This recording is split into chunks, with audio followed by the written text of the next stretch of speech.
we're back. And if you're joining us now, we're getting our third conversation for this morning started. And we are joined by Michelle Vanzi, a business and lifestyle strategist. And we're going to be talking this morning about how young people can stay motivated in their professional capacity. Good morning, Michelle. Good morning. Good. Thank you so much for joining us. I'm really excited to be here. Yeah, well, we're excited to have you, and great to have this opportunity to talk about this. You know, we just were speaking in our previous segment with how to, what are the best tips in order to get a job in this time. And when you do secure that job, staying motivated can be difficult at times, especially given the time that we're living in. Mm-hmm. So, what would you say what are some of the reasons why we can lose motivation, even though we may have fought for getting the job in the first place? How do we get to this place where we lose motivation? Mm-hmm.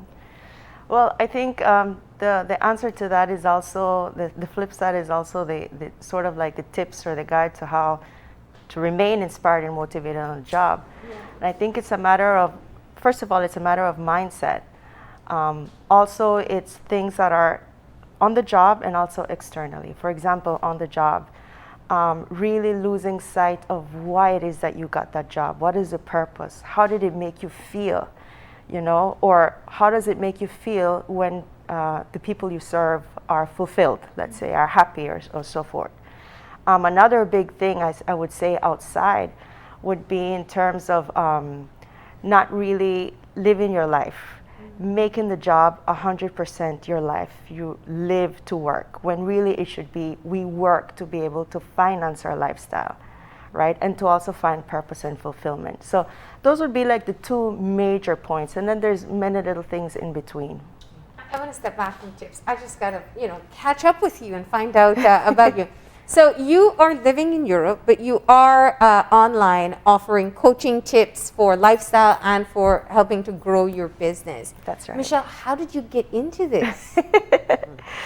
Yeah, I keep changing. But, this seems like a right fit. Yes, yeah. It looks like change, but actually it's growth. Yes. And it's part of what keeps you motivated, and what's kept me motivated and inspired in life is really looking at my experiences. Mm-hmm. And then going with the flow and looking at what I like and keeping expanding. I mean, my first degree is in health economics. I worked at the Ministry of Health for many years.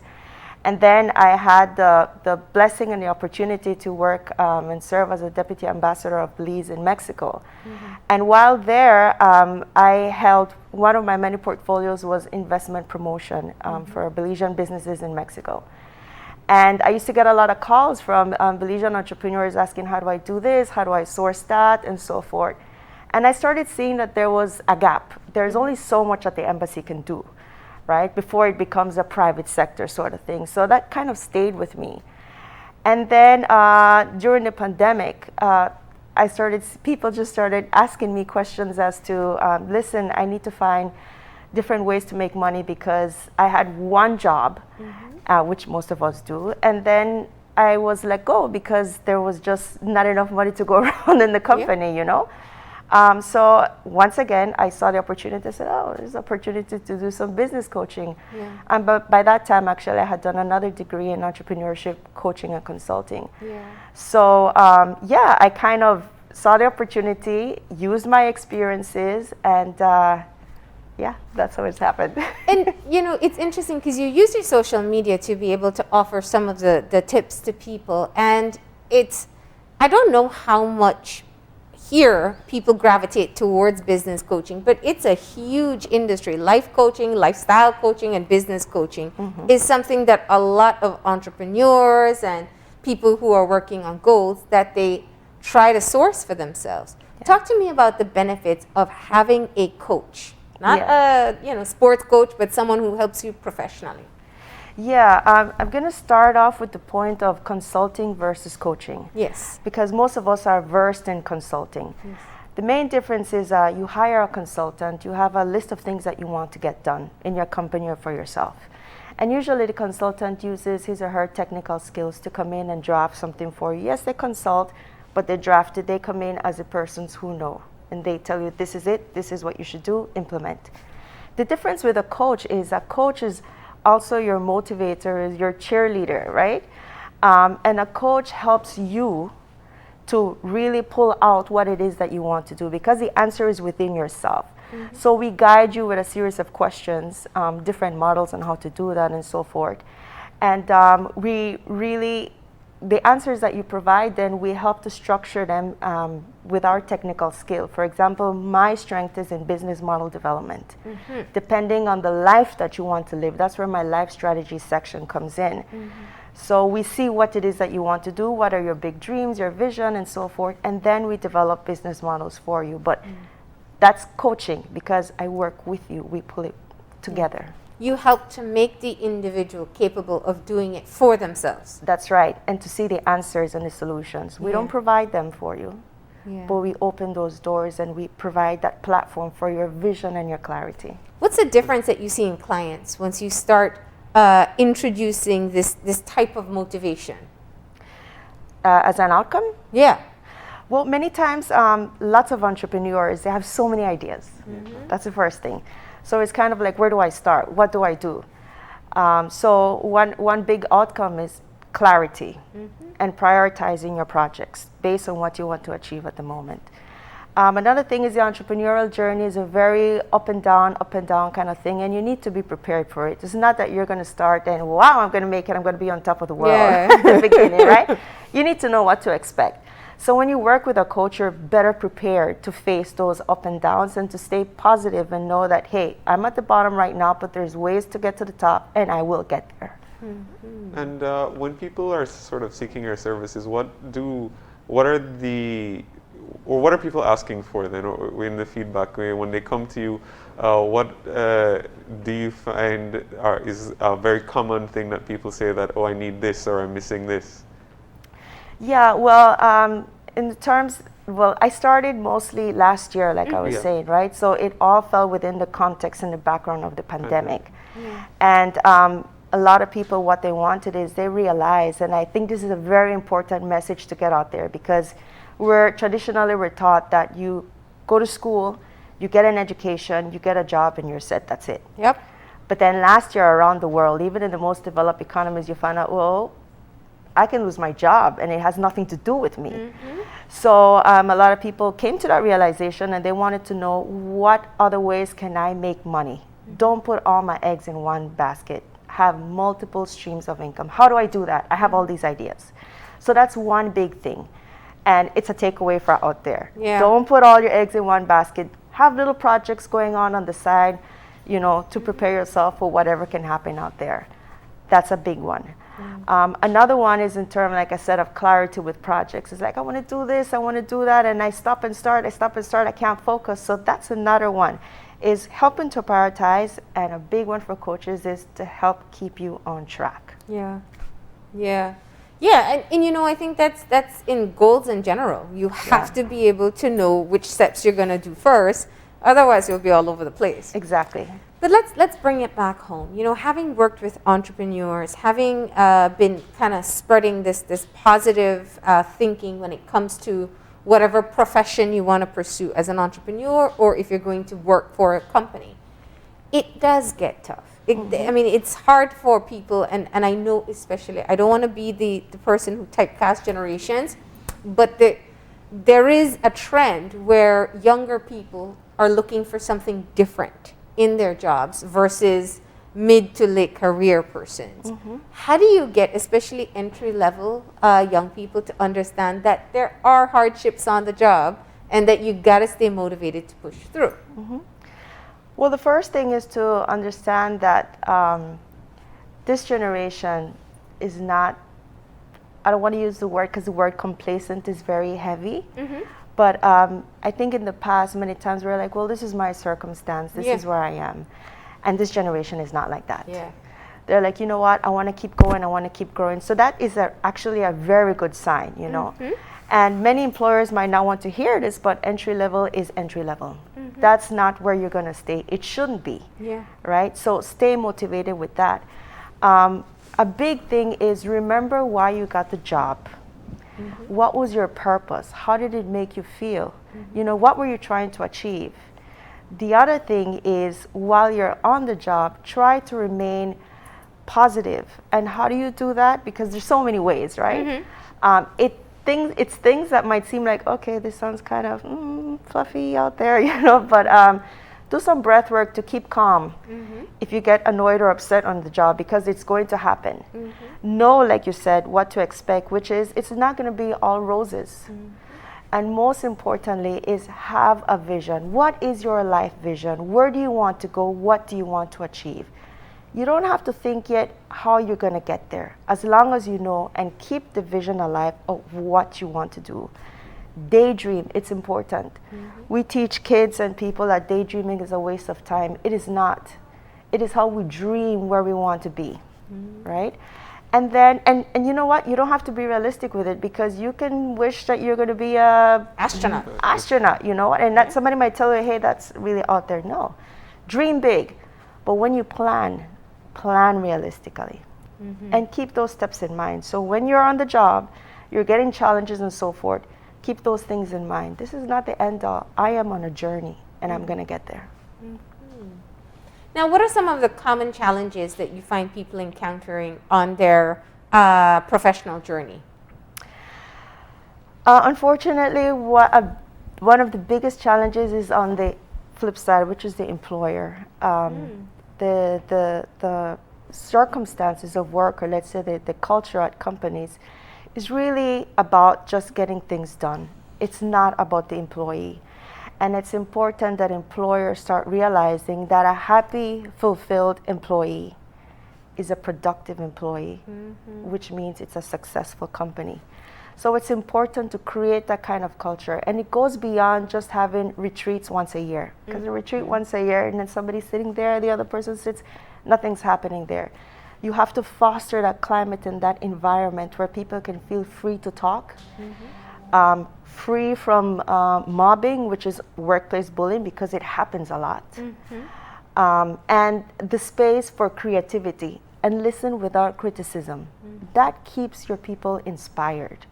So to me, that is the biggest problem. On the flip side, with the employee, let's say, is really making, once you're starting up, is losing sight of where you want to go, the big picture. I know it sounds repetitive, but really that's what it boils down to. That's what it is. And as you are further down in your career, what tends to happen is we forget that our job should not be 100% of our lives, and that should not be the center of everything. Maybe that doesn't sound great for most employers, but that's what it is. You have to know why you work and have other activities outside. Really foster your hobbies. And if you don't remember what it is that you like, take the time. Take the time to figure out and remember, hey, I used to like reading books. I used to like, in my case, I used to play the violin, which I haven't played in a long time. Mr. Young is probably listening to me. But, pull out my violin and do something. Or learn something new. Due to the pandemic, so many things came online for free. It's unbelievable. You keep motivated, you keep growing. It's interesting when I hear you say some of these things, and if I'm to reflect on where we are as a country, it's kind of in flux. There are very traditional beliefs of how businesses should be run, and I know you having worked within the system here, it can be kind of just about focusing primarily on outputs. But then we have people coming on the show talking about emotional intelligence training. We have people talking openly about therapy and counseling services and focusing on softer skills. So there's like this both worlds trying to be, and we're just in the middle of this change. When you look at the situation in Belize and how basic employment usually happens, and you compare it to some of the other places you've lived and worked, do you think that we're getting there? Absolutely. And that's why there's a conflict at the moment. Because it's not the status quo. Having lived in Mexico, I saw the very, very long hours that they work. They would start like from 9 in the morning. They have a lunch break at 2. Their lunch break is long, though. It takes, up to maybe 4 o'clock in the afternoon, and then they work up to 7 o'clock. And I remember them, I heard something on the radio saying, oh, we're so proud because we are one of the countries that works hardest. We work the longest hours after France, so forth, so forth. but it has nothing to do with how long you work. It's the productivity. I mean, is anyone really going to be productive on the job after 4 o'clock, after 2 hours of lunch? It makes no sense. So that is really still, in Mexico, it's still a bit of an outdated model, although other things are moving quickly. Yeah. And now I move to the other extreme, which is in the Netherlands, in Holland, where people really take the time to train their employees in emotional intelligence, and they do have a lot of counseling on the job. And if it's not available, then there's that initiative by the employees themselves to say, hey, you know what, let's have some sessions outside of work, let's do something. Yeah. You know. And in Belize, it's both worlds coming together. And from that, there's always a little bit of chaos before you see the light, right? Yeah. There's a storm and then you see the rainbow. So I think we are right on track. Yeah. And you mentioned France. You can't even email outside of working hours. No? Because that's their work-life balance. You are not Exactly. allowed to contact employees outside of work hours. Exactly, they respect that. And we continuously hear that these Scandinavian countries like Norway and Denmark and the Netherlands is not Scandinavian, but it's in that crew. That they're usually the happiest people in the world in the happiness index, right? And my sister, Dr. Krohn, is always asking me, she's like, is it true? Because the weather looks pretty bad out there. And I tell her, it really is bad, but it's not that. It's that people really appreciate the life and they set that apart from work. Yes, you are one person, right? But then you don't make one thing overtake the other. Here we tend to let, I think on this side of the world, period, it's just the culture that our life revolves around work and employment. And, you know, that creates challenges. And having that balance doesn't take away from being productive when you are doing the work. Oh, no, no, no, no. As an employer, for example, listening to me talking about balance and having life outside of work and so forth, they're thinking, hey, you're taking it away, you know? Yeah. No, because the more fulfilled your employee is outside, the more creative you feel as an employee. You bring that joy, that creativity, that motivation, and inspiration, because other people are watching you, even though you don't think so, to the job. And that makes you a lot more productive, constructive. You want to be part of the team. You know, you really see the purpose of your company or who you're working for, and you want to get it further. So happy employees equals successful companies and businesses. And what are some of the tips that you wanted to share with the employees who are looking for more motivation? You talk about trying to find that balance. Remember what you're working for.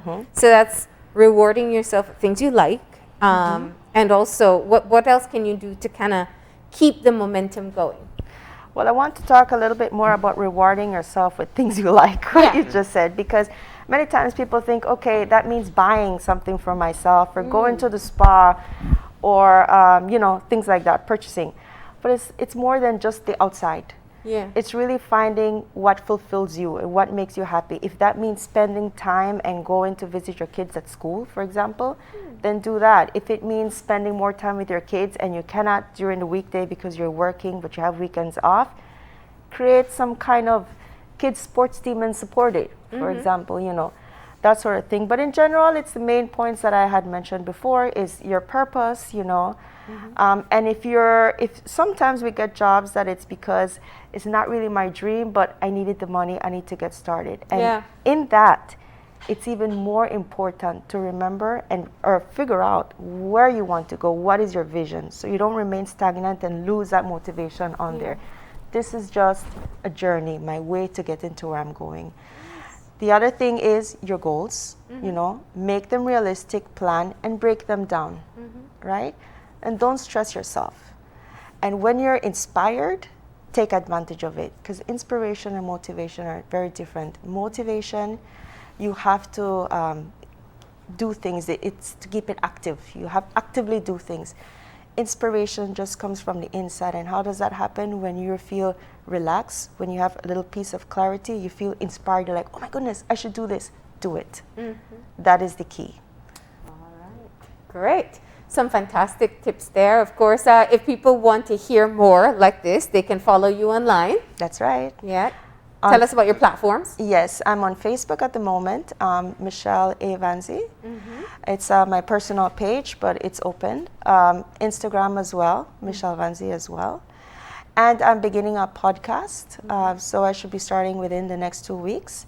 The format is pretty short. It's not extended podcast, because nowadays that's another thing with adult learning is that we don't learn in long segments. We need short segments, right? So it'll talk about motivation. Sometimes I will have guests, and sometimes it will be about entrepreneurship and productivity. So please join me. Definitely. Well, we are grateful. We know that you're home to enjoy Belize a little while, and we're That's able right. to get you to come on in and share some tips with our viewers. Thank you so much, Michelle. Thank you. And with that, we're going to go ahead and take our final break. And when we come back, we'll have our wrap up.